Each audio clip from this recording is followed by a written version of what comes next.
Halo teman-teman, di video kali ini saya akan membahas tentang anatomi fisiologi sistem respirasi atau pernapasan dan juga anatomi fisiologi sistem endokrin. Untuk tidak membuang-buang waktu, kita mulai saja ya. Yang pertama adalah sistem respirasi atau pernapasan. Sistem respirasi adalah pertukaran gas, yaitu oksigen yang biasa disebut dengan O2 yang dibutuhkan tubuh untuk metabolisme sel, dan karbondioksida atau CO2 yang dihasilkan dari metabolisme tersebut dan dikeluarkan dari tubuh melalui paru-paru. Secara umum, fungsi sistem pernapasan atau respirasi adalah oksigen yang masuk dan keluar melalui alat-alat pernapasan disebut udara pernapasan. Selanjutnya kita masuk pada bagian-bagian organ sistem respirasi atau pernapasan.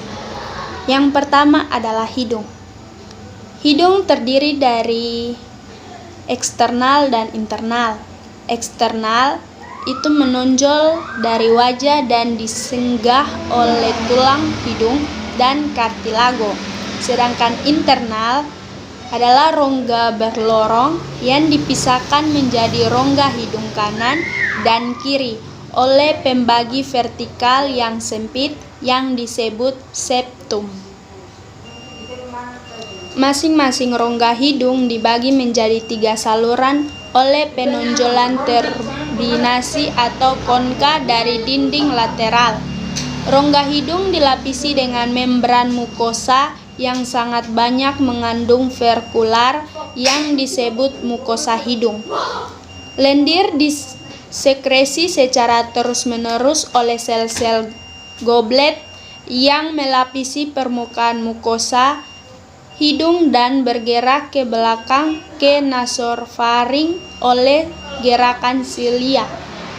Rongga hidung dimulai dari vertibulum, yakni pada bagian anterior ke bagian posterior yang berbatasan dengan nasofaring.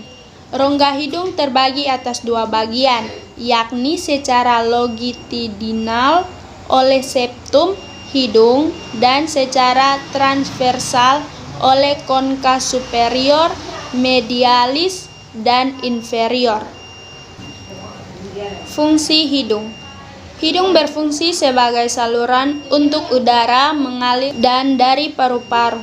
Jalan napas ini berfungsi sebagai penyaring kotoran dan melembabkan serta menghangatkan udara yang dihirupkan ke dalam paru-paru. Hidung bertanggung jawab terhadap olfaktori atau penghidu karena reseptor olfaksi terletak dalam mukosa hidung. Fungsi ini berkurang sejalan dengan pertambahan usia. Yang kedua adalah faring. Faring merupakan saluran yang memiliki panjang kurang lebih 13 cm yang menghubungkan nasal dan rongga mulut pada laring pada dasar tengkorak. Faring terdiri dari 1 nasofaring, 2 orofaring, 3 laringofaring. Fungsi faring adalah untuk menyediakan saluran pada traktus respiratorius dan digestif. Yang ketiga adalah laring. Laring tersusun atas 9 kartilago, 6 kartilago kecil dan 3 kartilago besar. Terbesar adalah kartilago tiroid yang berbentuk seperti kapal. Bagian depannya mengalami penonjolan membentuk Adam's apple dan di dalam kartilago ini ada pita suara. Sedikit di bawah kartilago tiroid terdapat kartilago krikoid. Laring menghubungkan laryngofaring dengan trakea. Terletak pada garis tengah anterior dari leher pada vertebrata cervical 4-6. Fungsi utama laring adalah untuk memungkinkan terjadinya vokalisasi. Laring juga melindungi jalan napas bawah dari obstruksi benda asing dan memudahkan bentuk. Laring sering disebut sebagai kotak suara dan selanjutnya adalah trakea. Trakea merupakan suatu saluran rigid yang memiliki panjang 11-12 cm dengan diameter sekitar 2,5 cm. Terdapat pada bagian oesophagus yang terentang melalui dari kartilago krikoid masuk ke dalam rongga toraks. Tersusun dari 16-20 cincin tulang rawan berbentuk huruf C yang terbuka pada bagian belakangnya. Di dalamnya mengandung epitelium yang memiliki sel globet mensekresikan mukus. Terdapat juga cilia yang memicu terjadinya refleks batuk atau bersin. Trakea mengalami pencabangan pada karina membentuk bronkus kiri dan kanan. Selanjutnya adalah bronkus. Terbagi menjadi bronkus kanan dan bronkus kiri. Disebut bronkus lobaris kanan 3 lobus dan bronkus lobaris kiri 2 bronkus. Bronkus lobaris kanan terbagi menjadi 10 bronkus segmental dan bronkus lobaris kiri terbagi menjadi 9 bronkus segmental. Bronkus segmentalis ini kemudian terbagi lagi menjadi bronkus subsegmental yang dikelilingi oleh jaringan ikat yang memiliki arteri limfatik dan saraf. Bronkus primer atau utama bagian kanan berukuran lebih pendek, lebih tebal dan lebih lurus dibandingkan bronkus primer kiri karena arkus aorta membelokkan trakea bawah ke kanan. Objek asing yang masuk ke dalam trakea kemungkinan ditempatkan dalam bronkus kanan. Setiap bronkus primer bercabang 9-12 kali untuk membentuk bronki sekunder dan tertier dengan diameter yang semakin kecil. Saat tuba semakin menyempit, batang atau lempeng kartilago mengganti cincin kartilago.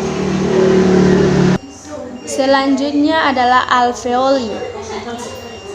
Alveoli adalah pertukaran O2 dan CO2 terjadi di alveoli. Terdapat sekitar 300 juta yang jika bersatu membentuk satu lembar akan seluas 70 meter. Arteri pulmoner membawa O2 dari jantung ke paru-paru. Melalui vena pulmoner, darah kembali ke jantung. Alveoli terdiri atas 3 tipe. Sel-sel alveolar tipe 1 adalah sel epitel yang membentuk dinding alveoli. Yang kedua, sel-sel alveolar tipe 2 adalah sel yang aktif secara metabolik yang mensekresikan suatu fosfolipid yang isi permukaan dalam dan mencegah alveolar agar tidak kolaps.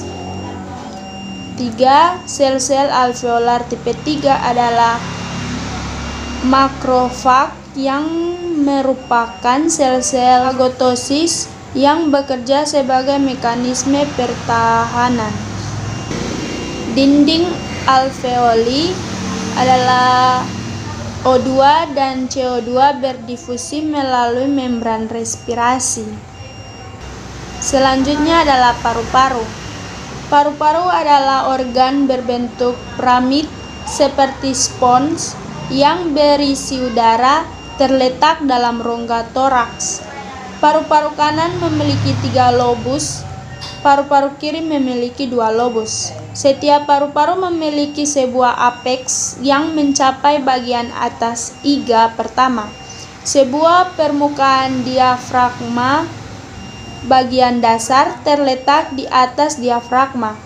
Sebuah permukaan mediastinal atau medial yang terpisah dari paru-paru lain oleh mediastinum, dan permukaan kostal terletak di atas kerangka iga.